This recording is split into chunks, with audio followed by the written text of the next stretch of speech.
നിങ്ങൾ നിങ്ങളുടെ കോളേജിലിരുന്ന് പരീക്ഷ എഴുതുകയാണെന്നൊന്ന് ആലോചിച്ചു നോക്കൂ. പെട്ടെന്ന് പിന്നിൽ നിന്നും ആരോ നിങ്ങളെ പേരെടുത്ത് വിളിക്കുന്നു.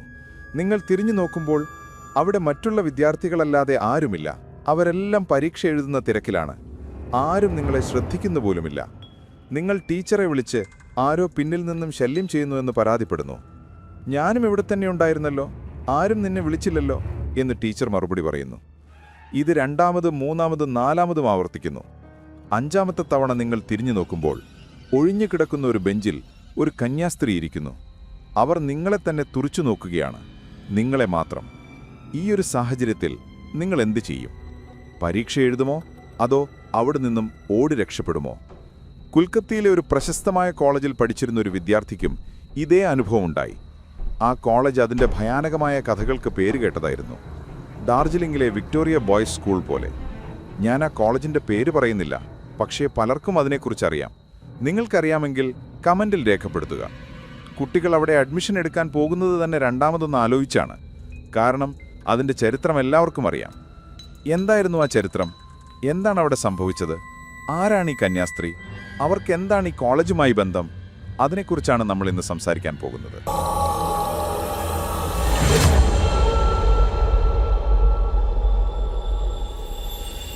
കഥ തുടങ്ങുന്നത് ഒരു വൈകുന്നേരമാണ്. കൊൽക്കത്തയിലെ ആ കോളേജിൽ ഒരു വലിയ ദുരന്തം സംഭവിച്ചു. മേഘന എന്നൊരു പെൺകുട്ടി കോളേജിൻ്റെ 2ാം നിലയിലെ ടോയ്ലറ്റിലേക്ക് പോയി. സാധാരണയായി ആരും അങ്ങോട്ട് പോകാറില്ലായിരുന്നു.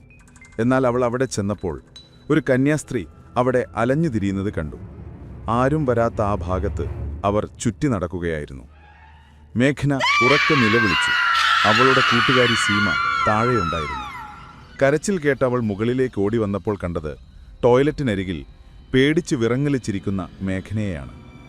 സീമ പതിയെ അവളുടെ അടുത്തേക്ക് ചെന്നിട്ട് ചോദിച്ചു, "നീ എന്താണ് ഇവിടെ ചെയ്യുന്നത്? ഇവിടെ ആരും വരാറില്ലെന്ന് നിനക്കറിയില്ലേ?" "ഇവിടെ എന്തോ ഉണ്ട്," മേഘന മറുപടി പറഞ്ഞു. "എന്താണിവിടെ? ആരെ കണ്ടിട്ടാണ് നീ കരഞ്ഞത്?" സീമ ചോദിച്ചു. മേഘന ഒരു ഭാഗത്തേക്ക് വിരൽ ചൂണ്ടി. അവിടെ ആ കന്യാസ്ത്രീ നിന്നുകൊണ്ട് അവരിരുവരെയും തുറിച്ചു നോക്കുന്നുണ്ടായിരുന്നു. അവർ രണ്ടുപേരും പേടിച്ച് വിറച്ച് താഴെ കൂടി. പടികളിറങ്ങുമ്പോൾ അവർ തങ്ങളുടെ 3ാമത്തെ കൂട്ടുകാരിയായ പ്രാചിയെ കണ്ടു.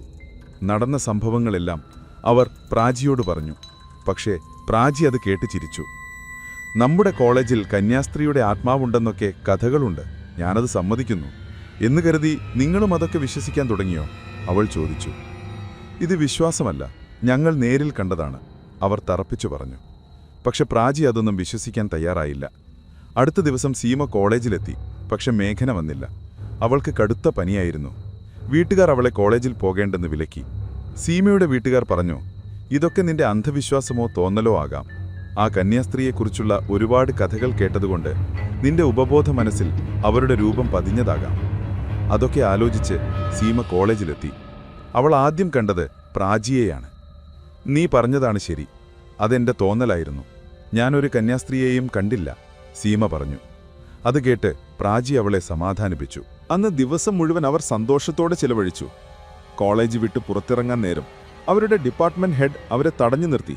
"നിങ്ങൾ കുറച്ചുനേരം കൂടി നിൽക്കണം. അടുത്തയാഴ്ച ജൂനിയേഴ്സിന് പരീക്ഷ തുടങ്ങുകയാണ്. എനിക്ക് ഒരുപാട് ജോലികളുണ്ട്. ഞാനിനി 2-3 ദിവസം അവധിയിലുമായിരിക്കും. അതുകൊണ്ട് നിങ്ങൾ കുറച്ചുനേരം കൂടി ഇവിടെ നിൽക്കണം."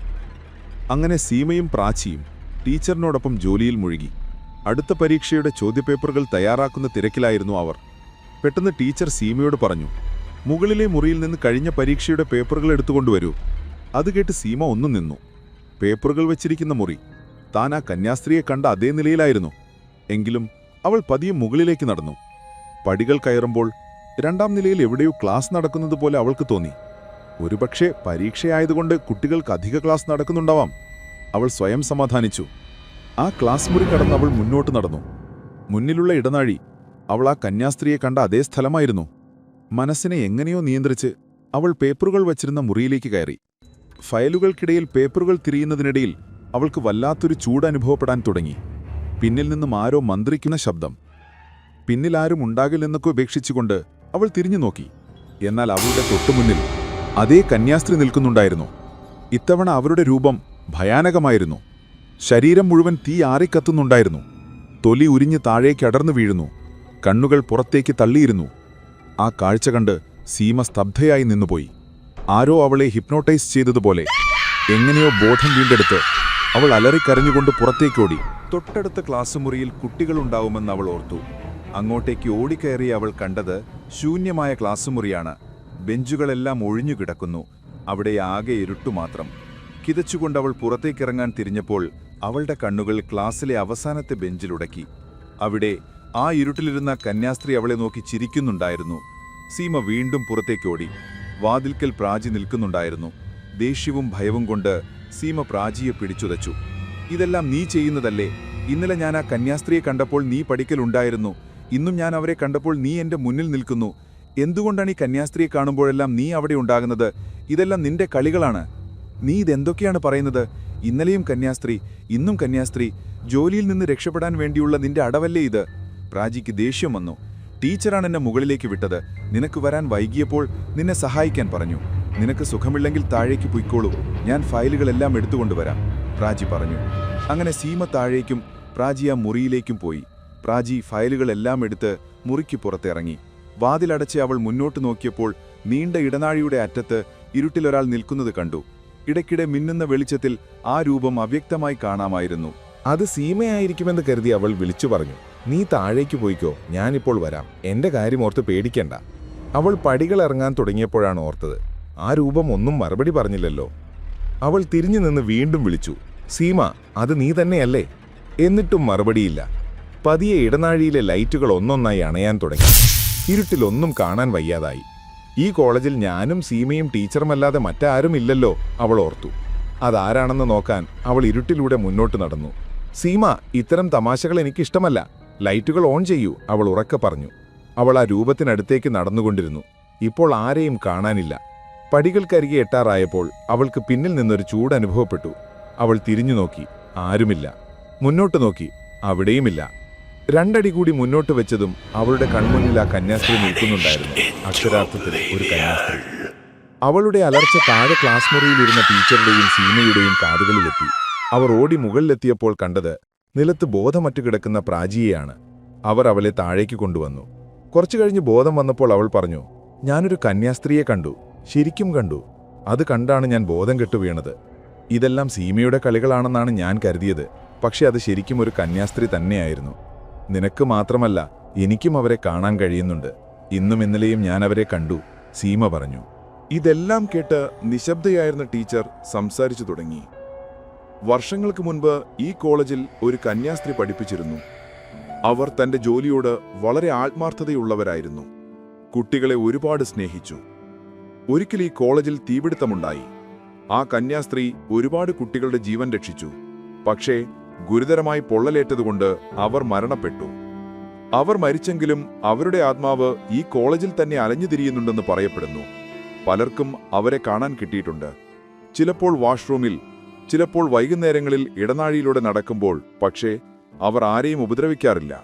കാരണം അവർക്ക് ഈ കോളേജിനോട് അത്രയധികം സ്നേഹമുണ്ടായിരുന്നു. അവരുടെ ആത്മാവിന് ഇവിടം വിട്ടുപോകാൻ കഴിയുന്നില്ല. ഇപ്പോൾ രാത്രി ഒരുപാടായി. നമുക്കിനി ഈ കോളേജ് അവരുടെ കൈകളിൽ വിട്ടുകൊടുത്തു പോകാം. കൊൽക്കത്തയിലെ ഈ കോളേജിലെ കന്യാസ്ത്രീയുടെ കഥ വളരെ പ്രശസ്തമാണ്. അവരെ രാത്രിയിൽ മാത്രമല്ല, പകലത്തും പല വിദ്യാർത്ഥികളും കണ്ടിട്ടുണ്ട്. അതും കരിഞ്ഞ രൂപത്തിൽ. പഠിക്കാനായി കോളേജിലേക്ക് വരുന്നൊരു വിദ്യാർത്ഥി പെട്ടെന്നൊരു ദിവസം രക്തത്തിൽ കുളിച്ച് തൊലിയുരിഞ്ഞൊരു രൂപത്തെ മുന്നിൽ കണ്ടാലുള്ള അവസ്ഥ ഒന്ന് ഓർത്തു നോക്കൂ. ആരും ഭയന്നുപോകും. നമ്മുടെ രാജ്യത്ത് ഇത്തരം സംഭവങ്ങളുള്ള ഒരേ ഒരു സ്ഥലമല്ല ഇത്. ഡാർജിലിംഗിലെ വിക്ടോറിയ ബോയ്സ് സ്കൂളിൽ അലഞ്ഞുതിരിയുന്ന ഒരു കുട്ടിയുടെ ആത്മാവിനെക്കുറിച്ച് ഞാൻ മുൻപ് പറഞ്ഞിട്ടുണ്ട്. ഇതുപോലെ ഒരുപാട് രഹസ്യങ്ങൾ ഒളിപ്പിച്ചുവെച്ച ഒരുപാട് സ്കൂളുകളും കോളേജുകളും നമുക്കിടയിലുണ്ട്. അഡ്മിഷൻ കുറയുമെന്ന പേടിച്ച് പലരും ഇത്തരം കാര്യങ്ങൾ പുറത്തു പറയാൻ മടിക്കുന്നു. പക്ഷേ തങ്ങൾ പഠിക്കുന്ന സ്ഥാപനത്തിൽ അസാധാരണമായി എന്തെങ്കിലും ഉണ്ടെങ്കിൽ അതെല്ലാവരും അറിഞ്ഞിരിക്കണം. ഒരുപക്ഷെ നിങ്ങൾ പഠിക്കുന്ന കോളേജിലും നിങ്ങളറിയാതെ അങ്ങനെ ഒരാൾ നിങ്ങൾക്കൊപ്പം ഉണ്ടാകാം. ആർക്കറിയാം?